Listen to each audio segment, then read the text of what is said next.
What's going on, guys? Running it back with another replay. We've got an Eye of More Sleep build. I love this thing. You probably have seen it a bazillion times. There's a lot of matchups where I think it can really shine. Bretonia is one I've been trying to figure out. They don't have a lot of infantry. Typically, you bring the Eye of More Sleep to counter, as a potential counter, I should say, to just, like, mass Chaos Warriors or some nonsense like that. It's usually pretty good at shutting down units of that type more than it is at shooting at cavalry. It can hit cavalry, though. It can do really well against missile lines, and it's also got the snares, of course. That's kind of why I'm experimenting with it against Bretonia, as well as just being a fairly good combat fighter. I think it's got some applications here. Anticity bringing, the big mobility build. All the mounted yeomen in the world. The mounted yeomen archers are pretty damn good. They can definitely lay some serious punishment down. They're not very long range, though. That means my Ungol Raiders are going to be pretty nice here to be able to try and push these guys back and do some damage to them. You can see taking a little return fire. And my archers not doing a very good job of focus firing. I have them on fire at will right now. Thought they would open up on the mounted yeoman archers, but we're just going to push up in here and start dropping some hate down. Really good overcast Flock of Doom hitting all of the yeoman archers just about. One of them getting off without too much punishment, but two of them here getting seriously beat up right now. A little bit of a value lead for Anticity. But, not like, I don't know what it is about, Beastmen. Especially when they're trading in the range game. It seems like their, value from Flock of Doom, as well as from their Ungol Raiders, doesn't track very well. Honestly, I would say that I've probably gotten a little bit more, value out of what I've got going on than Anticity has. He did drop a really nice Wrath of Manon. That did kill one of my Ungol Raiders, but the other two were able to stay relatively safe and healthy. Bringing out some Centaur Great Weapons. I've got one Centaur of Zinch hiding in the trees here. They're actually invisible. There's a little stand of trees you can hide in there. And the Zangor's just taking fire while I use the Eye of More Sleep to hammer some of the units out here. I'm hitting the Peasant Bowmen. I got a nice drop on the Foot Squires here. Pretty reasonable value from the Eye of More Sleep up to this point. 61 kills already. This thing is just a nightmare. And Anticity is going to be charging into the front line here, trying to shoot down as many of the peasant mobs early as possible. That way my infantry actually stay a little bit more fresh. There's a tendency for units to wear themselves out pretty quickly, attacking crappy units like this. Lots of Battle Pilgrims actually getting up in the front line, and my peasant, or my Ungor Spear Herd here, not having too good of a time, and we really are getting a little bit pounded up on my Ungor Raiders right now. Lots of shooting coming down, a lot of my infantry breaking, but we get a nice jump on the mounted yeoman archers back here. Another Flock of Doom from Malagor with some Senti support, and they just get pushed back hardcore. Huge casualties on those skirmishers.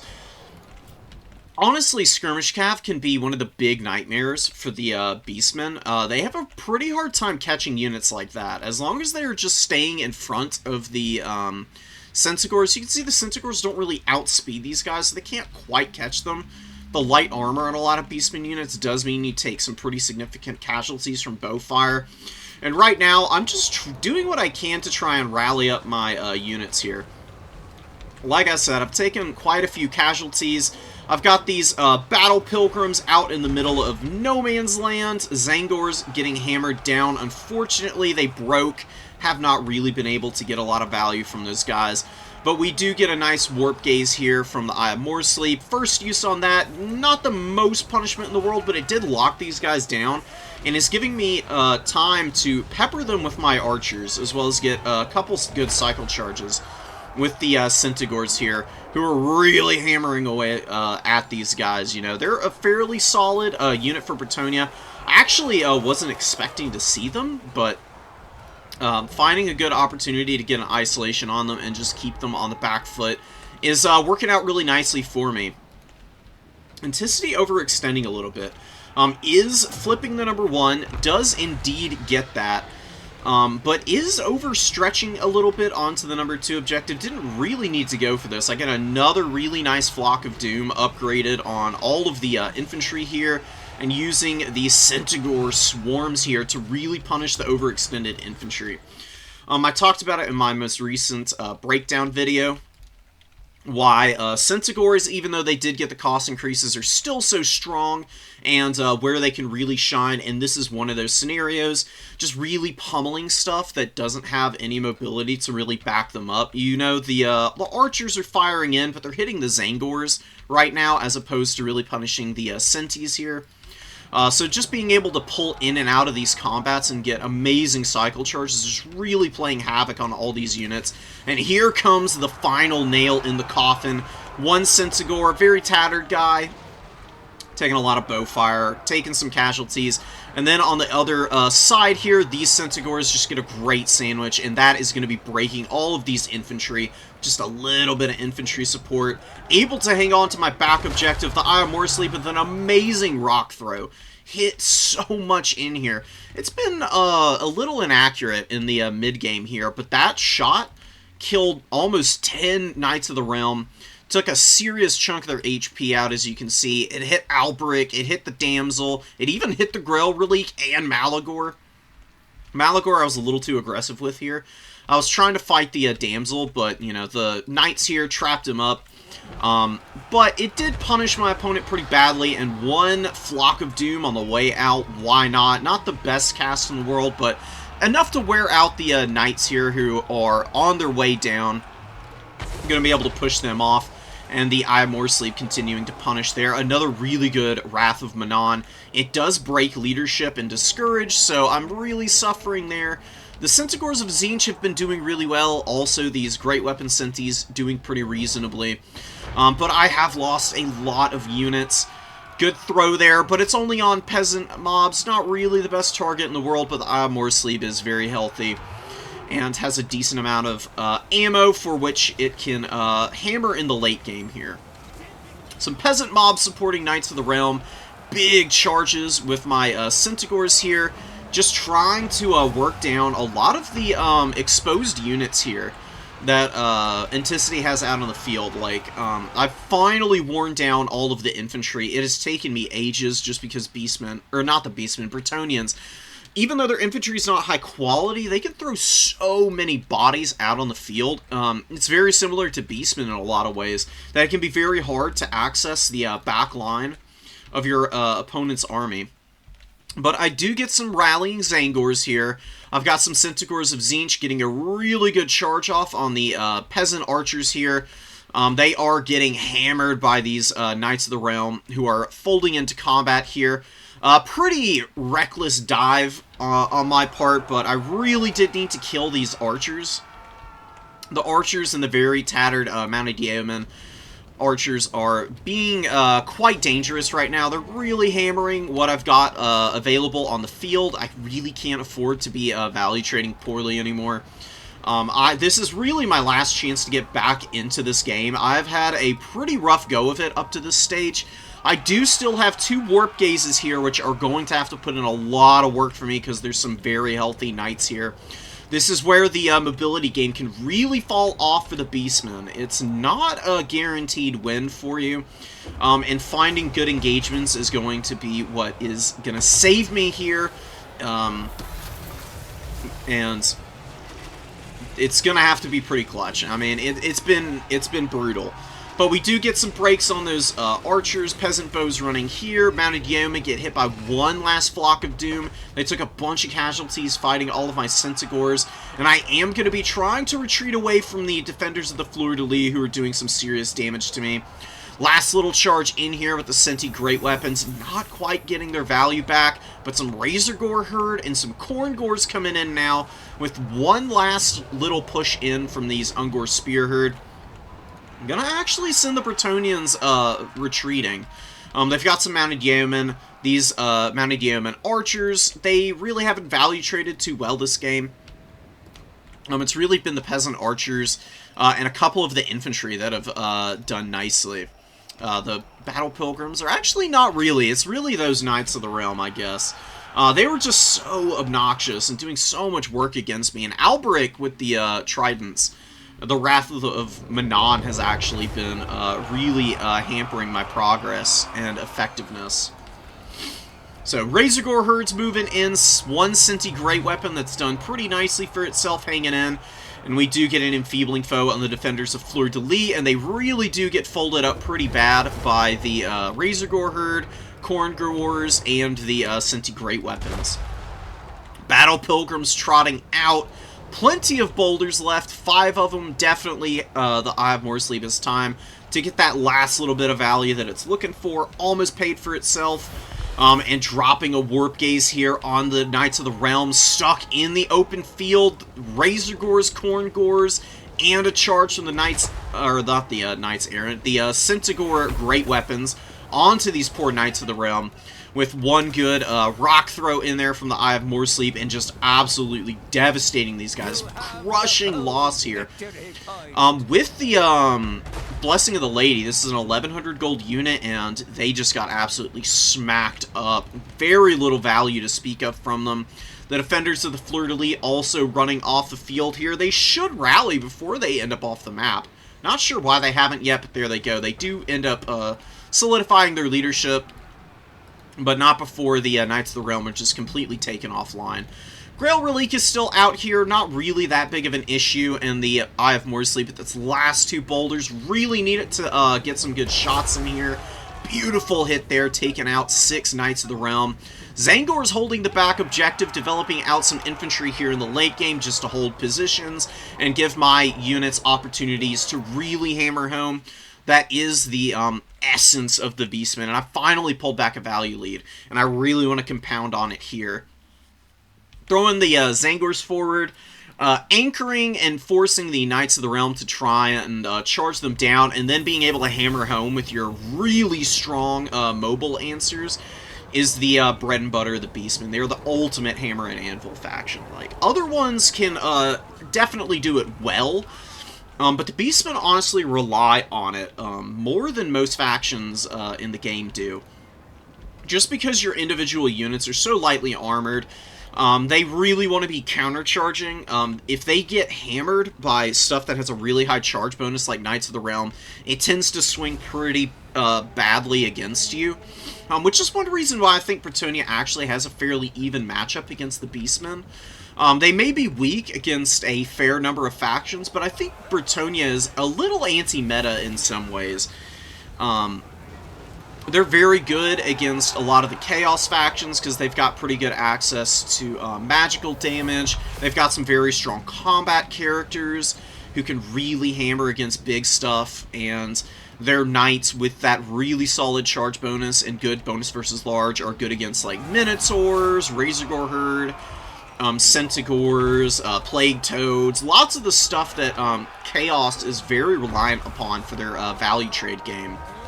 Eye of Morsleep coming in here. It's got the boulders. It's got Terror also, which is really nice. And I believe I used my last Warp Gaze over here on the Knights of the Realm, which is why Anticity didn't pull them out when he really would have probably wanted to with the Blackhorns, Ravagers, and the Zangors getting into combat there. The Centaurs of Tzeentch charging in just to finish off the Peasant Bows and draw in a charge from the Knights of the Realm and the Mounted Yeomen. Taking quite a bit of damage, but these guys do have that overshield, and they will be pulling out here fairly cleanly. Not the best fight in the world for them, but the Razorgore Herde on the other side are saving them from a similar collapse on the other side. Mounted Yeomen getting punished by the Zangors and the Blackhorns Ravagers, who are pushing up onto the number 3. With the assistance of the Corngors from the other side, the Knights actually get pretty trapped up in here. Looking pretty rough for them. Lots of regrowths have been going down. But the healing value has honestly been pretty negligible because the Beastmen's shock damage, some very timely routes, and terror routes, really punishing a lot of the units that have been getting these regrowths. Just so unlucky for Anticity. We had the one knight out here get hit by Warp Gaze. The regrowth didn't come in time to save it as it was getting hammered down. These Knights of the Realm terror route and are probably going to actually just straight up route in just a moment here as they're getting healed up. Not really able to hang in. Razorgore Herde do get pushed back, but do a ton of damage to poor Alberic here. He's just getting absolutely pounded right now. More Knights of the Realm coming in, but the Khorngors anchoring underfoot of these Centaurs of Tzeentch, doing some really nice work. Sorry, Centaur Great Weapons, actually. This unit has been really hanging in there for a nice amount of time for me. This is probably one of the only standard Centaur Great Weapons in this match that has paid for itself, plus a little extra. It's been great. Using the Centaurs of Tzeentch back here is where I'm anchoring these guys on the back point, using them to hammer down this Knight of the Realm that is trying to brace next to Alberic. Getting rid of them is huge, and trying to finish off this Grail Relic. Don't really want it back here with Alberic trying to take this number 2 objective. We're doing a little damage to him, but I am probably going to need these guys elsewhere because Bretonnia, with a big old tide of units coming up onto this number 1 objective here. I do have a value lead. I do have the number 3 here. Khorngors moving up, trying to get rid of the Peasant Bowmen. Peasant Bowmen really not doing too hot this second time around. The first time they did get their value back, plus a little extra, but running out of space on the back edge of the battle map here. Malagor's still alive. He's gotten really good value this game. Just the Flocks of Doom, the Enfeebling Foes, have done him a lot of good. He's also been chipping away at some of the combat characters. He's hit Alberic a few times. He's also gone in and beaten up both of the Grail Relics. Finishes off the one that's over here.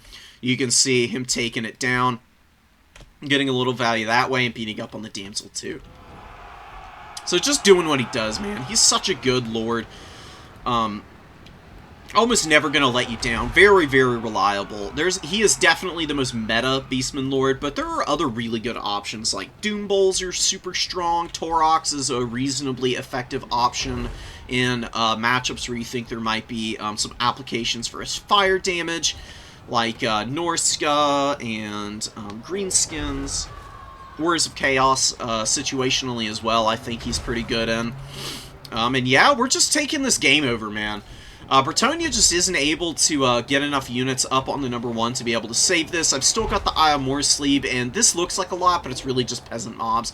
They're getting hounded down. One of them terror routes the Zangors, chipping away at them. I'm still hanging on to the number 3. The Khorngors did get pushed back, but they got their value back, and the Blackhorn's Ravagers just hanging in there, man. Suffering under the peasant bow fire, but just maintaining the cap weight on this back point. The collapse of all the Bretonian units in here, and still having some Cinti Great Weapons, as well as more Zangors. I am going to be recapturing this objective with the Eye of Moor Sleep to anchor on, and Anticity is going to call it there. Just not going to be able to get the caps in time, but really well played. I mean, he's still in this game to some degree, but it was really just the victory tickets that was forcing him to call it there, more than anything. With like 10 more minutes in this game, we probably could have just kept on scrapping. One of those really, really good games on both sides by both players, where the battle could probably just go on in perpetuity, man. So, Centaurs of Tzeentch came out 2 times. They were doing reasonably okay. I was a little let down by their performance here. The Centaur Great Weapons, with just the, without the overshields and everything, I don't know. I think maybe Anticity was just really focused in on trying to punish these guys. That can happen. They're a very impactful unit, so really good focus on them. You do need a lot of Centaurs in this matchup. You really have to equal the mobility of Bretonnia here. Otherwise, you can really get cut down before you are able to take the game over. Getting rid of all the infantry. They actually didn't do as well as I had thought they were. Really just this 1-foot squire was doing nicely. It's just the bow fire. But once the bows were off the field, it became a lot harder for Bretonnia's game plan of being able to like chip away at my units and just sweep me up with all of the knights in the second half. And it gave me the opportunities to isolate those expensive Knights of the Realm. And keep them from getting a lot of value. Only one of them was really paying for itself. The others, being 1100, really got smacked down. Defenders of the Fleur-de-Lis also didn't quite get their value back. A little unfortunate for Bretonia there. Like I said, there were some very untimely routes on some units that were trying to heal up. And a little bit of discombobulation in the mid-game as some of my rallying units were able to shut down the peasant bows, who you could see were really putting in a lot of work. That's one of the reasons why I keep saying, man, I think really good protection on your bow units is an absolute necessity for taking on the Beastmen. You can really hammer their lightly armored Ungors in a lot of circumstances, chip them down, as well as kill the Ungor Raiders, who can be a real nuisance, of course. And my Ungor Raiders were handled pretty effectively. They didn't get a ton of value. Only one of them paid for themselves. Really, it was the Centaurs coming in and saving my ass, as well as the Razorgore herd getting that bacon, man. Bacon Cav. Amazing, amazing unit. 900 and 1100 on just one life apiece. Amazing stuff with Malagor chipping in with the Flocks of Doom, with the Enfeebling Foes. 1800 value on him and the Eye of Morsleep. Such a dependable unit. Great value on it. Did a lot of work getting terror routes, killing foot squires and battle pilgrims, and some of the peasant bows. And some knights as well, of course. Can't forget about that. It's just good against everything, really. It's weakest against single entities and in melee, but it can still hold its own doing both of those roles. You just have to be able to support it. You don't want to leave it to just get like run down by spears or by anti-large cavalry and powerful SEs, but you've got the tools typically as Beastmen to be able to counter that. I never brought the Cockatrice in. It was my answer for like the Green Knight or just being able to get another snare off. It does have Petrifying Gaze. It's also got Terror, which is nice. The Green Knight was in this build. If the Green Knight had come out to go beat up on the Eye of Morsleep, excuse me, alongside Alberic there, I'd have definitely pushed in the Korngor, the Centaur of Tzeentch, as well as the Cockatrice to try and handle those guys. I think that's usually more than reasonable to be able to take out units of that type. Probably leaving the Blackhorn's Ravagers out of the build next time. They were doing okay. They definitely got some solid value, but they were really getting pincushioned at the end by the Archers. And I think maybe one more Korngor would be called for. Although, actually, I don't have room for any more marks here. Not 100% sure. Maybe they do stay in here, but maybe getting rid of them and getting a Bestigor would be really nice. Bestigor is probably really strong against Bretonia. They beat Foot Squires pretty badly in a frontline fight. They can also do really well against Knight-type units just because they have a really good charge bonus of their own. Bretonia doesn't have as many tools to like hammer them down. The Archers can definitely poke away at Bestigor herd, but Bestigors also have 95 armor, which is pretty decent. Lots of ins and outs to this matchup, I think. But just a scrap, man. Absolutely amazing game, and I had a really good time going up against Inticity here. So, I am going to leave it off here. Bit of a long breakdown here at the end, but there was lots to talk about, really. I really enjoyed the after-action report, so to speak. It's a good little debrief. Gives me time to like really critically examine the values and think about where or what I could improve on in the future. So, take care, guys, and I'll see y'all next time.